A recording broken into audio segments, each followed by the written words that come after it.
Kenya में अरशद शरीफ साहब को एक्सीडेंटली पुलिस की जानिब से गोली लगी हुई है या फिर प्लांटेड इंजीनियर तरीके से उनका पुलिस की जानिब से मर्डर हुआ है या पुलिस के ज़रिए उनका मर्डर किया गया है।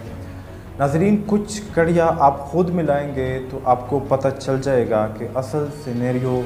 या फिर असल मामला क्या है। व्यूअर्स, यहाँ पर पाकिस्तान में उनको अरेस्ट नहीं किया जाता है। अरशद शरीफ साहब पाकिस्तान में बड़े बड़े जो माफिया के नेटवर्क है उस पर एक डॉक्यूमेंट्री बना रहा था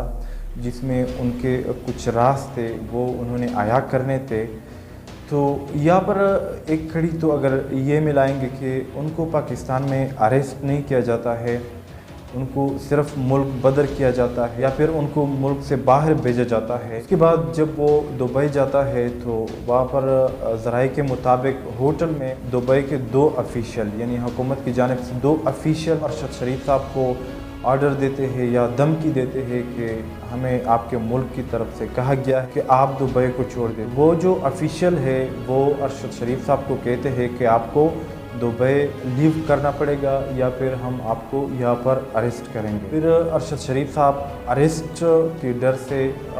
चूँकि उसके पास दूसरे ममालिक अमेरिका, यूके वगैरह का वीज़ा नहीं होता या फिर वो अपने मुल्क के एम्बेसी नहीं जा सकता, वहाँ पर अप्लाई नहीं कर सकता, तो वो केनिया को सेलेक्ट करता है और यही जो ऑप्शन है वो उनके पास रह जाता है क्योंकि पाकिस्तानी अगर केनिया को जाना चाहे तो वो बग़ैर वीज़ा के भी जा सकते हैं। यहाँ पर सोचने वाली बात यह है कि जब वो केनिया में कुछ वक्त गुजार देता है तो आप सब ने सुना होगा कि वहाँ पर पुलिस ने रोड ब्लॉक की थी।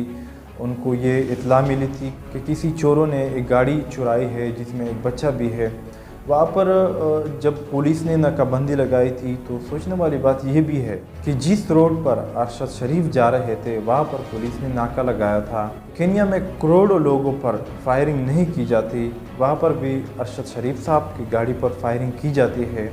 यहाँ पर सोचने वाली बात यह भी है, केनियन एक सहाफ़ी है वो कहता है कि अरशद शरीफ साहब को गोली आगे से सर में लगी जिसकी वजह से अरशद शरीफ साहब का डेथ हुआ है। और केनियन पुलिस के स्टेटमेंट के मुताबिक पुलिस ने गाड़ी पर पीछे से फायर किया है। यहाँ पर सोचने वाली बात यह भी है कि अगर पुलिस किसी गाड़ी को रोकने के लिए उस पर फायर करे तो वो सीधा उनके ड्राइवर पर फायर करे क्योंकि उनका मकसद ये होता है कि गाड़ी रुके, लेकिन उन्होंने पैसेंजर वाली सीट पर फायर की है। तो यहाँ पर साफ जाहिर है कि पुलिस की जानिब से एक्सीडेंटली गोली नहीं चलाई गई बल्कि ये प्लांटेड मर्डर है कि आप अरशद शरीफ साहब को कत्ल करें। अरशद शरीफ साहब पाकिस्तान में सहाफ़त का एक बड़ा नाम था, लेकिन यहाँ पर पश्तूनों में उनके लिए थोड़ा गम और गुस्सा भी पाया जाता है क्योंकि जब पश्तूनों पर कहीं पर भी हमला हुआ है तो उन्होंने उनको दहशतगर्द डिक्लेयर किया है। दूसरी बात यह है कि रियासत पाकिस्तान की अब ज़िम्मेदारी बनती है कि केनिया की हुकूमत से पूछे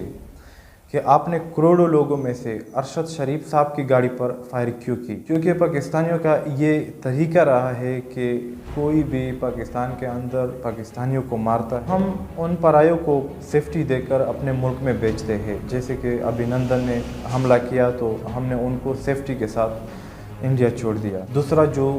पाकिस्तान की सबसे गंदा तरीन तारीख़ी वाक़या हुआ है वो रेमंड डेविस का है कि उन्होंने पाकिस्तान के कैपिटल में इस्लामाबाद में पाकिस्तानियों को मारा और फिर हमने उनको सेफ्टी देकर अपने मुल्क में छोड़ दिया। तो अगर हम दूसरों का इतना ख्याल कर तो हमें भी अपने शहरियों का ख्याल रखना चाहिए। रियासत पाकिस्तान को चाहिए कि केनियन हुकूमत से पूछे कि आपने हमारे जो सबसे बड़े सहाफ़ी थे, जो सबसे मायानाज़ सहाफ़ी थे, उनको ऐसे बेदर्दी से क्यों कत्ल किया। नाज़रीन, पाकिस्तान में ये हमारा रस्म है कि जो हमारे लिए आवाज़ उठाते हैं और वो लोग जो बाहर की दुनिया में हमारे मुल्क का स्टेटस क्यू का ग्राफ लेवल बढ़ाते हैं, हम उनको ही कत्ल करते हैं और जो क्रिमिनल है, जिसने पाकिस्तान लूटा, जिसने पाकिस्तानियों का खून किया, वो सही सलामत दिन दिनाते फिर रहे हैं।